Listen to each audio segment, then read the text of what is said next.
water, get some ice water. That sucks.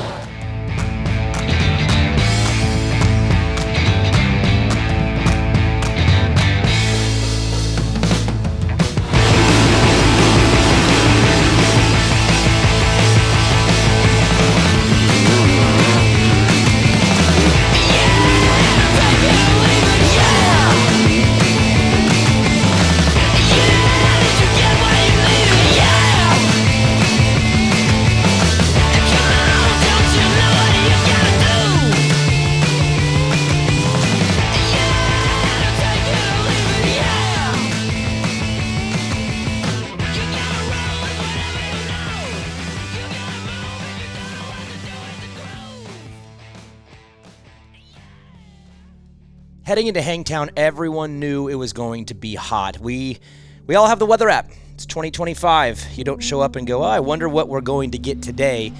If it's raining, if it's perfect, if it's super hot, you know coming into the race, and everyone prepares the best they can for what the weekend may bring them, but this one is abnormal. Looking to be one of the hotter Hangtowns in recent memory. Triple digits on both Friday for the SMX Next Combine and, of course, Saturday for the Pro National. And it's a topic of conversation during the week, on the flight out, and, of course, when everyone arrives and they actually feel the temperatures that Hangtown is bringing. And for the ClubMX team, Hangtown hasn't been the best location results-wise. It's been a tougher round on the championship for the team. But with that heat, maybe, just maybe, it could be a great equalizer. So far this year in the country, it hasn't been super hot anywhere. The California crew has had some decent temperatures throughout the year. Florida has had its days. South Carolina has had its days, but for the most part, it hasn't been scorching yet. So heading into Hangtown, everyone is a little nervous over the heat because no one is really all the way 100% prepared for it. I mean, the track conditions are probably going to be, what, similar to Pala? I haven't gone and checked it out yet. I heard they didn't rip it today for press and the combine stuff. So it's probably going to be a little hard today. Tomorrow they're going to have to rip it and water the crap out of it because it's going to be hot and dry. But yeah, I'd say it's probably pretty similar to Pala. We'll rip it and water it and start with a scoop and see where we go. Typically outdoors is warm enough. We always run Pro 6 HT. So anytime you get into really hot temperatures, it stops the fuel from boiling, especially with more compression and all the mods you do to the engines. It just helps control the fuel. Other than that, we run fans on all these bikes all the time in the summer. Just helps circulate air and keep them cool. But I mean, it's going to be hot, but these bikes are used to being in the heat and treacherous conditions and the sand and just digging. So outside of that, we wrap our tanks to try and keep them as cool as possible for as long as possible. But kind of same day to day. These bikes get hot. Jack looks good. Excited. Cody hyped me up. He hyped you up? Yeah. That was nice of him. Yeah. Did you hype up Alex? Hyped me up. I got earplugs in. I'm blocking out the bullshit. What? He said you hyped him up. Oh, yeah. Yeah, I did a little bit. You know what? You got a friend in me. That's good.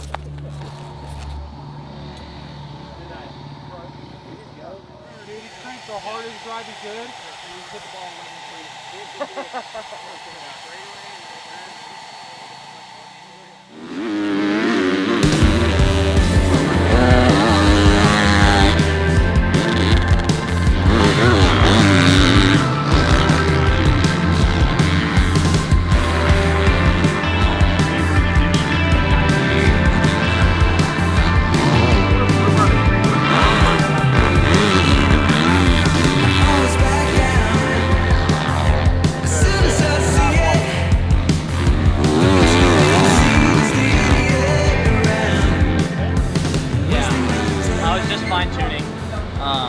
Yeah, I felt like press from last weekend to this weekend, I feel way more comfortable.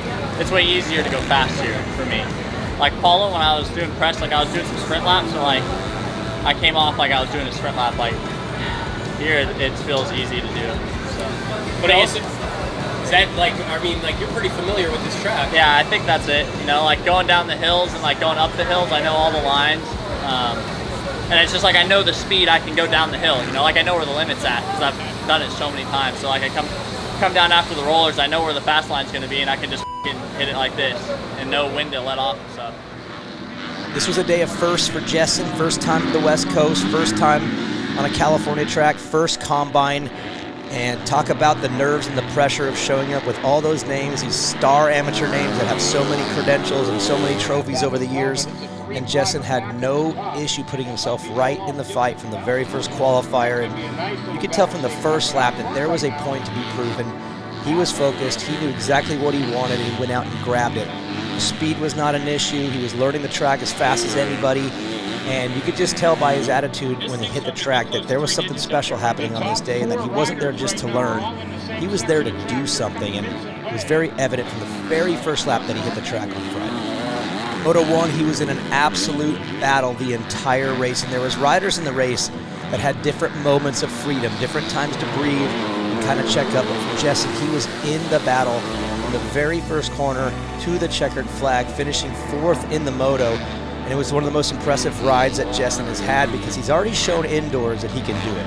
The 3rd at Daytona, running up front, the finale at Pittsburgh, he showed that indoors on Supercross, he is special. But this was his first chance outdoors against all these kids, against all these names, to show that, hey, I'm good at this part of the sport too. And that's lethal moving forward. When you can show that you're good indoors and outdoors, that's pretty special. And he did that Moto 1 at Hangtown and surprised a lot of people. The announcers were surprised. A lot of people on the hillside were surprised. I think the riders and his competitors were surprised. And he showed that not only do I belong, but I'm going to be a problem for everyone moving forward.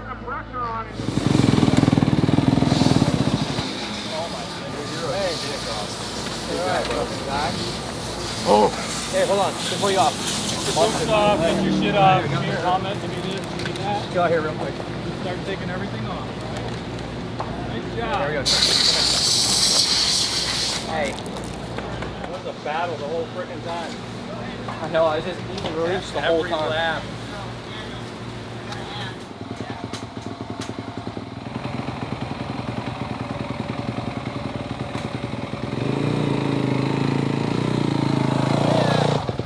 ClubMX is a proof of concept team. The idea is come to club, develop, and then grow and get better. And Jessen is proving that model right now. He's been at the facility now for some time. He's been stacking experience, stacking skill sets, and now it's time to start showing at the races, and he is doing that and put himself on the map today. There's a lot of people out there that are curious with him and the growth that he's made, but we're unsure of how good he really can be. And today at Hangtown with a 5th overall in the Combine, he showed that he's not only a prospect who's headed up and his trajectory is moving forward, but he's going to be a problem for these riders moving forward. Redbud Combine, Loretta Lynn's, the Ironman Combine, those are races where now he knows what to do. He's been to one of these. He has that experience, and he is no longer a mystery to his competitors, to the fans, and to the industry. Jessen Turner is no longer a prospect who might turn out. Jessen Turner is a prospect that will turn out, and they're in big trouble moving forward.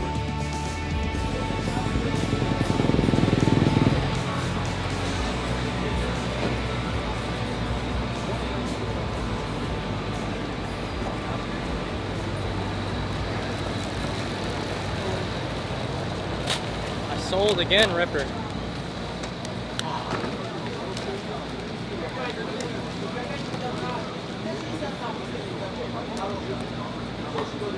Cali heat ain't no joke. This is a very true statement. What happened on the start? I had it, well, so, obviously I didn't have the best jump. I kind of fumbled, but then I was coming around and I was up there, and I locked bars with someone going around the turn, and I had no clue how I saved it, but I did. And I made a lot of passes on the first lap, but then I made 2 big mistakes coming down the hills. I don't know, I just didn't stop. I saw the tip over right after the mechanics section. Yeah, I was riding good, but what was that? That would have been for 5th? Yeah, you were right on Carson. Get all your stuff up. I got 5th overall? Yeah, 5th overall. Wow. Mike just kept on going. You know what's good is that you were able to mentally recover and actually log in, and I think maybe your 5th or 6th lap was your fastest. Where Moto 2, your fastest was lap 2. You actually the 5th one. The 5th lap. So you recovered mentally and got it together and then really got going when you got alone. Yeah, And, I found some sick lines out today. Yesterday really didn't feel that bad. It was 100 degrees, 102 when we were driving home, but it's not like a South Carolina humid hot. I think it's kind of different for the guys out on the track baking in the sun, but I was pretty good all day. Yeah.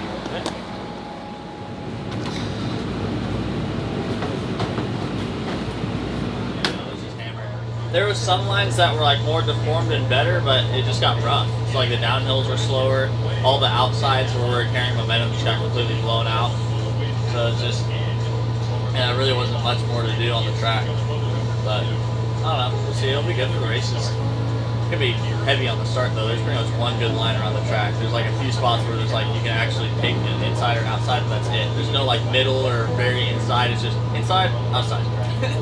So get to start. No, it's good. Cody's having fun. I'm having fun.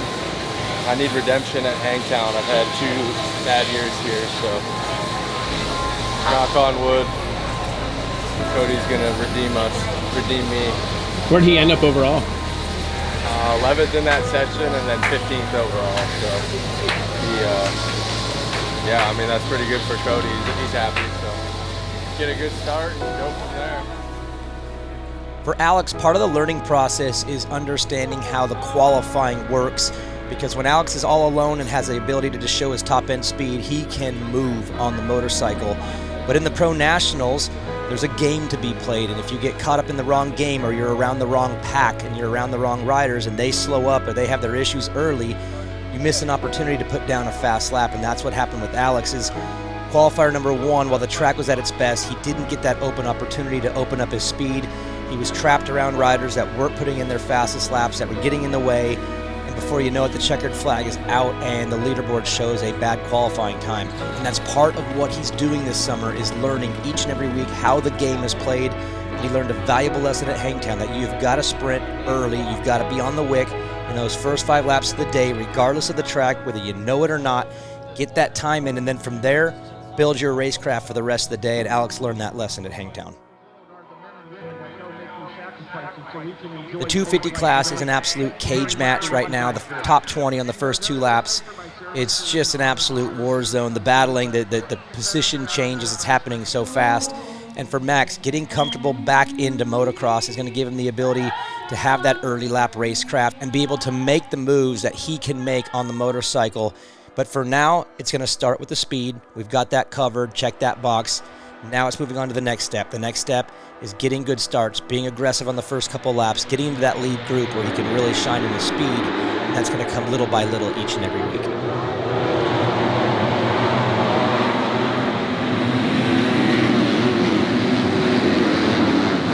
Back in NorCal, those hometown vibes had to feel great, having friends and family around and riding on a track that he spent the majority of his life riding growing up. The big difference is of course, when Hangtown comes to town, they really change the track. They add a lot. Everything's steeper, everything's deeper, so it doesn't really relate to the track that you ride 360 days out of the year. It is a special track that way, and it's got its own character and it's got its own feel. And for Max, he was comfortable in qualifying, came right out 7th fastest in qualifying, no issue there. We know the top end speed that Max has. He's going to be able to show that early in this championship, but we are still in the early stages of his motocross return. After missing a year of racing, it's going to take a while before the racing comes back to him, the racecraft, the battles, and of course, it all starts with the start. And for Max, he wasn't able to get the best starts on this day, which put him back in a tough part of the field. And we saw glimpses of speed. Of course, we saw glimpses of that comfort, so you know what's coming in the future. But at this point, we're still early in his transition back to motocross, a discipline in the sport that he hasn't been on in a long time. So the 7th, not surprising. That speed, I think we're going to see that every single week this year. He's got that top end speed. But with the racing side of things, it's going to be week by week. He's going to add a little here, he's going to add a little there as he works himself back into being a motocross racer.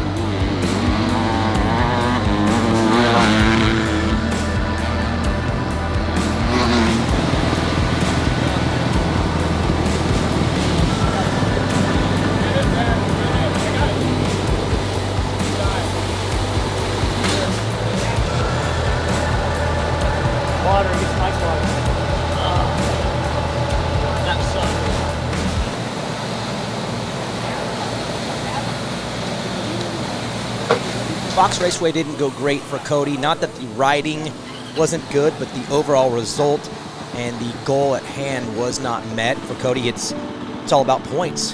The SMX playoffs, they take the top 20 automatically to the playoffs, and since he was a 250 Supercross rider, he's starting the summer in the 450 class with 0 points, and he needs as many as he can get. Here at Hangtown, he knows that he has to be great on his starts. There are 10 champions on the gate in the 450 class between their Supercross and their motocross careers.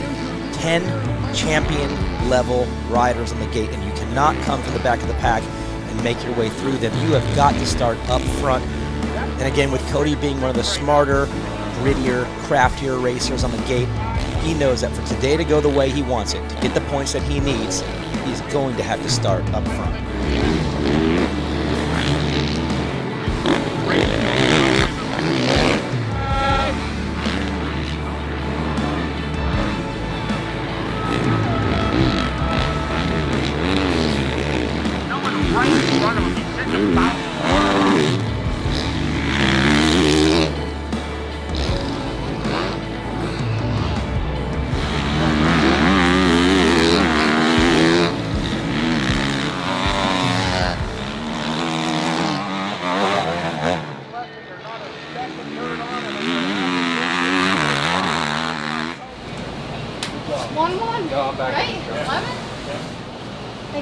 Pour that shit on you, dude. You're getting into cold tank. Pour on you. You'll be fine.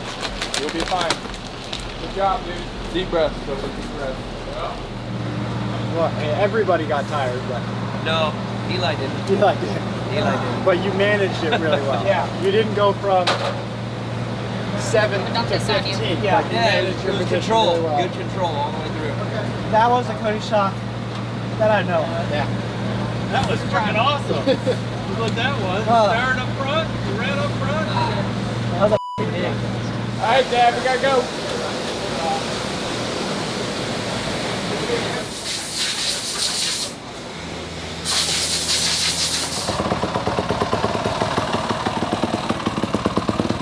Moto number 1 was tough for Alex. He had some crashes early in the race that took him out of it, and the frustration was definitely there. And when you're trying to put together a 22 Moto championship and be there every race, the last thing you want to do is have an issue like that. But what Alex has learned and what he's shown over the past year is that he can rebound quickly, and when situations are going the wrong direction, he can turn them around, and that's exactly what he did in Moto number 2.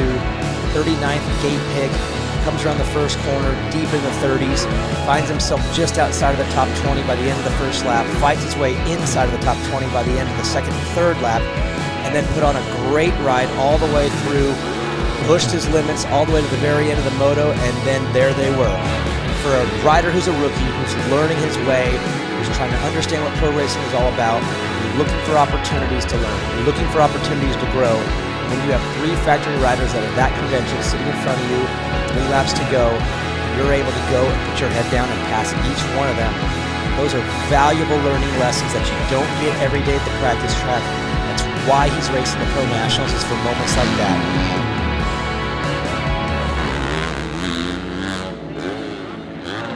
Dude, I was getting dizzy. Dude, Casey on the last lap was like he was. You went by, but then you ran into the mechanics area. Oh, he got that. He was fully heat stroked, dude. He was off the track, on the track. It's a good rebound, though. Yeah, because he was running 4th and 5th. 18th? Overall? No, 15. 15. In the moto, 15? Yeah. 15th in the moto? What are you Yeah. talking about? I got 15. 15. Has 4 factory guys on the last 2 laps. Yeah. Yep, good day. How did you end up doing? 15. 15? I thought you got 15. I got 12. You got 12? Yeah. What the hell happened? He's in front of me, like almost fun. The best part is Cody's not even at full strength and full speed yet. When you come off of a 250 in Supercross and you're doing 15-minute main events and then have to turn into a 450 rider in a couple weeks doing 35-minute motos twice a day in 100-degree temperature, obviously it's going to take a little bit of time, but for him to come out at round 2 of the championship, be able to be up front with those factory riders, be up front with those champions, and comfortably just live amongst them for long periods of both motos, that's got to feel good as we make our way east, as we get into the middle and the later part of this championship. If we're already battling up front that comfortably right now, he is definitely in a good position moving forward. In order to be in the battle with the likes of Malcolm Stewart, RJ Hampshire, Eli Tomac, Joey Savacci, you have got to have serious composure. These riders are all in every lap, again, coming from a championship pedigree. And for most riders in the field, that could be a little overwhelming. That could be a little, wow, what am I doing up here? But not for Cody. He is comfortable in that group, rides at that pace very comfortably, and showed incredible composure throughout the day. Again, starting with the starts, getting up front, being in the lead group. And Cody may have finished 12th overall on the day, but he spent the mass majority of his day up front in the battle with the factory riders, with these former champions. He did it comfortably, came off the track happy, smiling, knowing that the best is yet to come. He is not anywhere near what he knows he can get, because we are just getting started.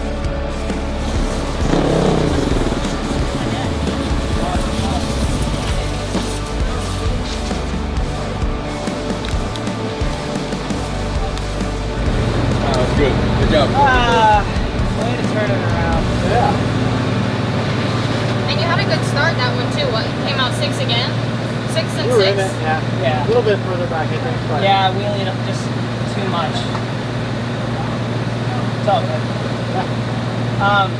I'm not riding until Wednesday. Deal. Deal. That's okay. Yeah. What, are you tired or something? No. I'm just a wimp. A sissy? Yeah, I took a rock straight to the upper lip first moto. You got some filler done. Yeah. Chicks pay for that. Yeah, they do. I got it for free out of here at Hangtown. Little rock going up the hill, dude. Just ride behind someone's rear tire. There you go. It feels like an oven out here, dude. It's brutal, but yeah, 12th overall. Not. I wanted top 10, you know, but it was really more about survival. Besides that, you know, survived, healthy. Just gotta recover now and get ready for Colorado at the altitude.